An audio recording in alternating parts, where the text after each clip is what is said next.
Flash forward. Flash forward. You have to kind of say it quickly because there was a 90s sitcom that was called Flash Forward. But this is a 2009 television show that was a mystery box show that fell too soon. And what do I mean by mystery box?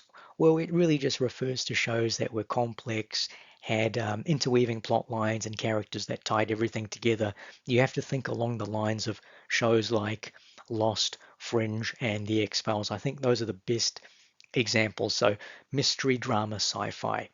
Either way, Flash Forward deserves to be named alongside those other great shows. The only difference here is that hardly anybody watched this show.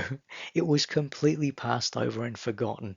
This show only got one season, which is a real shame. Welcome back to my channel, folks. Leftover Monkey here. I hope you're all doing well. Today we're talking about the television show Flash Forward from 2009. I think this was ahead of its time and needs to be revisited in today's day and age. So I'm here to put it into the spotlight once more.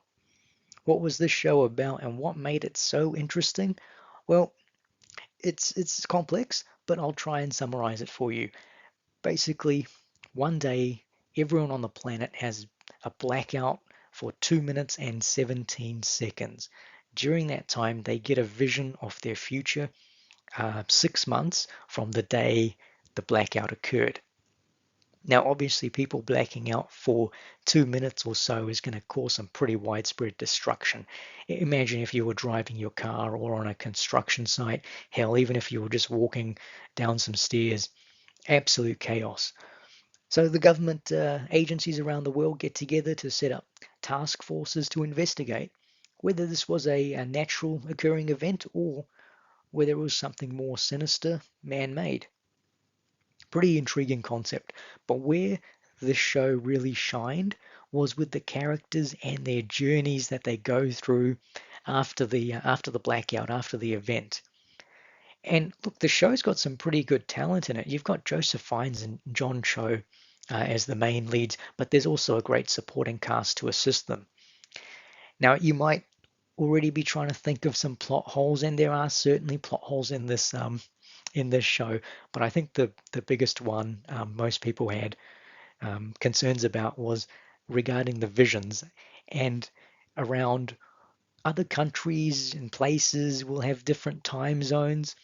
So what if people were asleep? How would they have a vision? Luckily the writers had thought that through already. So in order to have had a vision, you needed to have been awake at that specific time, 6 months in the future. If you weren't, or if you didn't have, a vision, there were a couple of scenarios.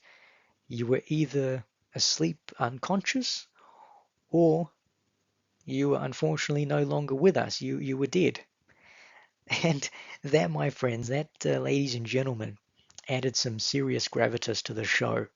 And the writers do a really great job in addressing that factor. Because can you imagine? You have no vision. So your mind will start thinking, was I asleep or unconscious? Or am I just not going to be around in 6 months? Can you imagine the fear people would have? Pretty scary. The other clever aspect of this show um, is where they create a website in order for people across the globe to share their visions and sort of connect the dots up until that 6 month D-Day point.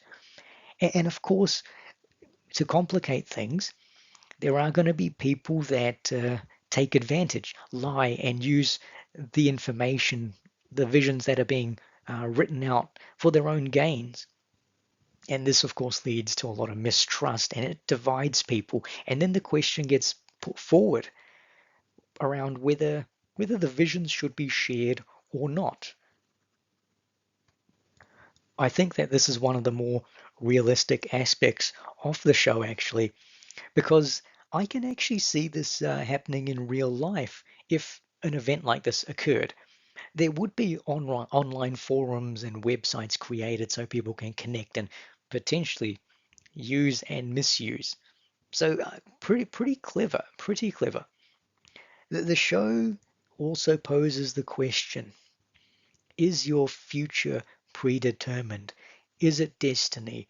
And that you cannot change it, no matter how many different paths you choose to take to avoid your future, it will all inevitably end in the same way. I think they handle that question, that topic, pretty well, because there is one episode in particular. And in fact, I remember watching it, and afterwards there were complaints logged by the public against this particular episode because of the subject matter. It involves one of the agents on the task force whose vision of the future is not great. So he decides to take matters into his own hands, if you get my drift, basically removing himself from the equation. It's actually very poetic, the episode, because it questions whether this was the only way to change the future. So he removes himself from the chessboard. And then the show throws a spanner in the works, you know. It puts forward another query. If you remove yourself, will that actually stop the future event from happening? Or will something else or someone else take your place and ensure what was meant to be, what was meant to happen, happens, just without you in it? As it was some food for thought. Now, look, there are some issues with the show, okay? And this might have to do with it only being one season. This is a sci-fi mystery drama show, and I think it actually gets a little too heavy into the sci-fi elements of it. Plus, you get a couple of MacGuffins thrown in here and there. It's it's really just moving you from one spot to another, just so the plot happens in a way. So some of the episodes feel quite light in that sense. But yeah, I think from the way the show plays out, it's pretty clear that the writers, the producers, were expecting this show to be more than one season. And what I will give them credit for is that once they knew the show wasn't going to be renewed, that the show was being cancelled, they did their best to wrap up storylines. Maybe not all of them, but they really tried to cram, I guess a lot into the remaining episodes at the end.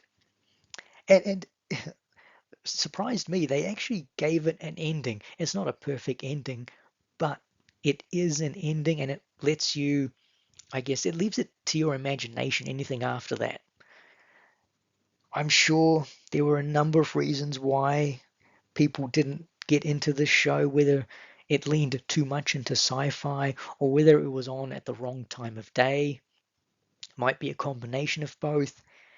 I think possibly it was released in the wrong year, because Lost was heading into its final season. Fringe was actually building up after season 1 or 2. Maybe there just wasn't room in 2009 for another mystery show. I think if this show came out 5 years later or 6 years later, 2015, hell, even if it came out this year, I think it would be far more successful. Oh well, though. Oh well. I think you guys should check it out. If you guys are into, as I say, sci-fi, mystery box, dramas, this is a pretty good show to watch. I gave it an 8 out of 10. Thank you guys for listening. Till next time, Leftover Monkey out.